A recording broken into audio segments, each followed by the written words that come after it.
মানে কাছের মানুষদের নিয়ে আজকে আমাদের শুভ দিনে শুরুটা কমপ্লিট করলাম।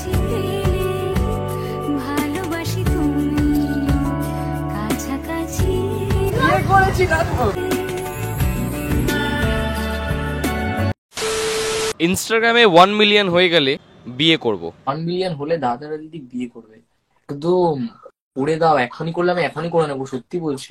এই কথাটা আমাদের দুজনের মুখে তোমরা আশা করি 1 থেকে 2 বছর মানে আমাদের কেরিয়ার শুরু স্টার্ট থেকে শুনতেই পারছো। আর কোইন্সিডেন্টলি বা বলতে পারো ভগবানের কৃপায় আমাদের 1 মিলিয়ন ফলোয়ার্স ইনস্টাগ্রামে কমপ্লিট হয়, আর আমরা আমাদের কথাটা রাখি, আমরা আমাদের বিয়ের জন্য প্রস্তুতি শুরু করি। তো আজ হচ্ছে সেই 14 তারিখ, যেই 14 তারিখে কথাটা আমরা 2-3 দিন ধরে তোমাদেরকে বলছিলাম যে কিছু একটা স্পেশাল হবে, কিছু একটা স্পেশাল হবে। অবশ্যই স্পেশাল, কিন্তু আজকের দিনটা বাট একটু অন্যরকম ভাবে।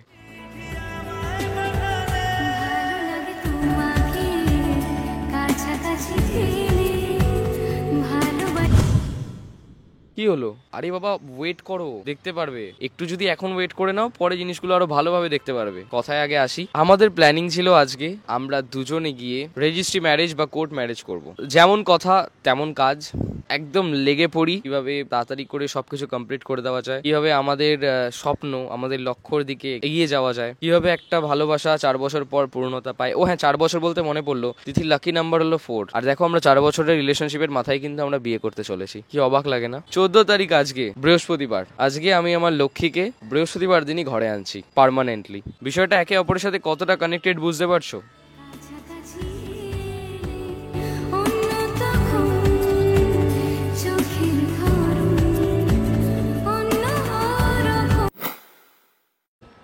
সে আবার চলে যাচ্ছ? আরে বাবা অপেক্ষা করো, ভালো কিছু দেখতে পারবে আজকে। তো দেখো বেশি আর টাইম ওয়েস্ট করাবো না, আজকের ব্লগটা অনেকটা স্পেশাল আমাদের তিথি তুষার ফ্যামিলি মেম্বারদের জন্য, যারা সেই প্রথম থেকে আমাদের পাশে ছিল বা মধ্যিখান থেকে এখনো অবধি আমাদের পাশে আছে। তাদেরকে বলবো আজকে তিথি তুষার এক হচ্ছে, আলাদা না, কেউ কাউকে ছেড়ে যায়নি, আশা করি ভবিষ্যতে কোনো দিন যাবে না। কারণ তিথি তুষারের কাজ ভালোবাসা ছড়ানো ছড়ানো ছড়ানো। কিন্তু এখন প্রয়োজন কোনো শুভ কাজ করার আগে মায়ের কাছে পুজো দেওয়া। দাঁড়া দাঁড়া দাঁড়া, তো বাবাই কোন মন্দিরে পুজো দিতে যাবে? অন্নপূর্ণা মায়ের মন্দিরে। আচ্ছা, তো আমরা এখন আপাতত যাচ্ছি অন্নপূর্ণা মায়ের মন্দিরে। তারপরে তো জানো শুভ কাজটা কি।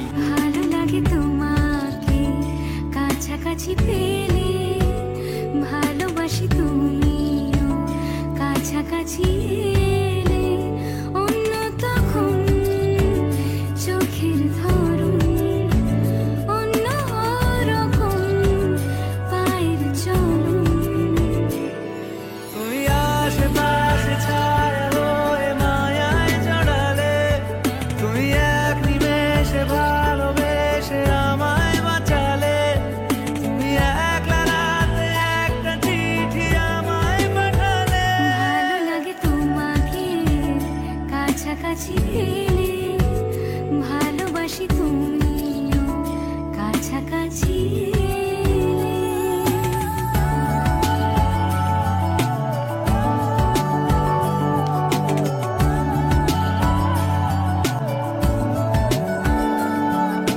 আর আমাদের মন্দির বলতে আমাদের মনে পড়লো দক্ষিণেশ্বরে তো যাওয়া আজকে আমাদের পক্ষে পসিবল না, কারণ দক্ষিণেশ্বর অনেকটা দূর। আর আমরা অন্নপূর্ণা মায়ের মন্দিরে আসি কারণ এখানে থাকলে অনেকটা দক্ষিণেশ্বরকে ফিল করতে পারি। কারণ দক্ষিণেশ্বরে যে মিস্ত্রি বানিয়েছিল তিনি এখানে অন্নপূর্ণা মায়ের মন্দির বানিয়েছে, সেজন্য পুরো সেম টু সেম। তাই উনি বানিয়েছে। চলো যাওয়া যাক। তোমার হাসি হাতছানিরা হারিয়ে যাব আমি তোমার ভিড়ে। তোমার ঘুমে পর্দা সরা। ফুল তো নিচ্ছি, বাট তার মাঝখানে আজকে পুজোয় পেয়ে তোমাদের সাথে সেই গল্পটাও শেয়ার করবো যে কেন আমাদের রেজিস্ট্রিটা আমরা পোস্টপোন করলাম। একদম ঠিক শুনেছো, পোস্টপোন করতে হয়। তার কারণটা হচ্ছে যেদিনকে আমরা অ্যানাউন্স করলাম যে আমরা অফিসিয়ালি হাজবেন্ড অ্যান্ড ওয়াইফের রিলেশনশিপে কনভার্ট করে দিতে,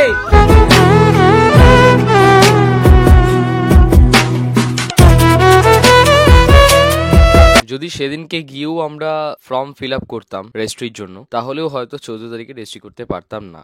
কারণ ওখানে গিয়ে আমরা জানতে পারি মিনিমাম 45 to 50 ডেজ লাগে ওখান থেকে ওদের একটা ডেট কনফার্ম করতে বা অ্যাপ্লিকেশন সাকসেস করতে, তারপরে আমরা রেজিস্ট্রি করতে পারবো। তো এই বিষয়টা আমাদের ঠিক জানা ছিল না। যাই হোক, আগে কখনো বিয়ে করিনি, যার জন্য আমরা ঠিক করলাম যে না, যখন লেট হয়েই গেছে ফর্মটা ফিল আপ করে বেকার 14 তারিখ তো পাবো না, তো এখন বেকার ফর্ম ফিল আপ করা তাই জন্য কোনো দরকার নেই। একেবারে এই শুভ কাজটা মানে ফর্ম ফিল আপ করাটাও তো একটা শুভ কাজ, বলতে গেলে একটা আমাদের কাছে খুব ইম্পর্টেন্ট একটা দিন বিয়ে। তো সেই বিয়ের জন্য রেজিস্ট্রির ফর্ম ফিল আপ করা বা অ্যাপ্লিকেশন করা আমার মনে হলো যে না কেন এই জিনিসটা 14ই মার্চই করা যাক। তারপরে অনেক ভাবার পরে অনেক কথাবার্তা বলার পরে আমরা আজকের এই দিনটা মানে 14ই মার্চ আমাদের অ্যাপ্লিকেশন বা ফর্ম ফিল আপটা করবো। 45 দিন পরে যেই ডেটটা আসবে সেই ডেটে তোমরা আমাদের রেজিস্ট্রি ম্যারেজ বা কোর্ট ম্যারেজটা দেখতে পারবে। কোর্ট ম্যারেজটা আমাদের একটু বড় করেই করার ইচ্ছা ছিল, আর যেহেতু পোস্টপন্ড হয়ে গেল তাই ভাবিনি যে 14 তারিখটা এমনি সেমনি ভাবে ছেড়ে দেবো। তাই 14 তারিখে একটা ছোটখাটো পার্টির ব্যবস্থা করি বা ছোটখাটো একটা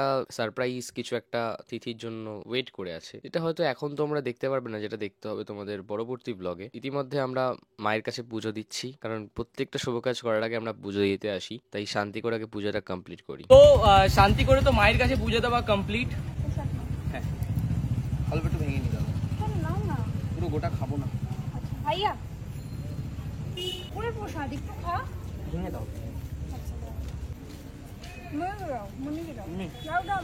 কিন্তু একটা মন খারাপ লাগছে যে আজকে টাইম থাকলে মায়ের আরতিটা দেখে যেতে পারতাম। বাট এরপরে মেন যে কাজটা সেটার দিকে আমরা এগোই, তারপরে তো রাতে আরো অনেক কিছু রয়েছে যেটা তোমরা পরে ব্লগে দেখতে পাবে। তো ব্যাস নিয়ে নিলাম মায়ের আশীর্বাদ আর বেরিয়ে পড়লাম আমাদের মেন উদ্দেশ্য রেজিস্ট্রি অফিসের দিকে। আর সেখানে গিয়ে আমাদের ফিলিংটা আমরা জাস্ট বলে বোঝাতে পারবো না, যেই জিনিসগুলো ভাষায় প্রকাশ করা যায়, একটা এক্সাইটমেন্ট, একটা আবেগ, একটা অনুভূতি, সব রকম মিলিয়ে মিশিয়ে যেন খিচুড়ি হয়ে গেছে। হ্যাঁ, অনেকেই হয়তো বলবে যে ওই তো জাস্ট একটা ফর্ম ফিল আপ, তাতে একটা এক্সাইটমেন্টের কি রয়েছে। আমি তাদেরকে বলবো তোমরা যেমন হাজার একটা খাটনি করার পরে হঠাৎ করে একটা সাফল্যের ছোট বিন্দু থেকে খুশি হও, সেরকমই যারা ভালোবাসে, যারা ভালোবেসে লড়াই করে তাদের কাছে এই একটা ছোট ফর্ম ফিল আপটা ঠিক ওই সাফল্যের বিন্দুর মতো। ভালো লাগে তোমাকে কাছাকাছি পেলে, ভালোবাসি তুমি কাছাকাছি এলে। টাইমিংটা দেখলে সুপ্রিয়তা এলো আর আমাদের সবকিছু কমপ্লিট হলো।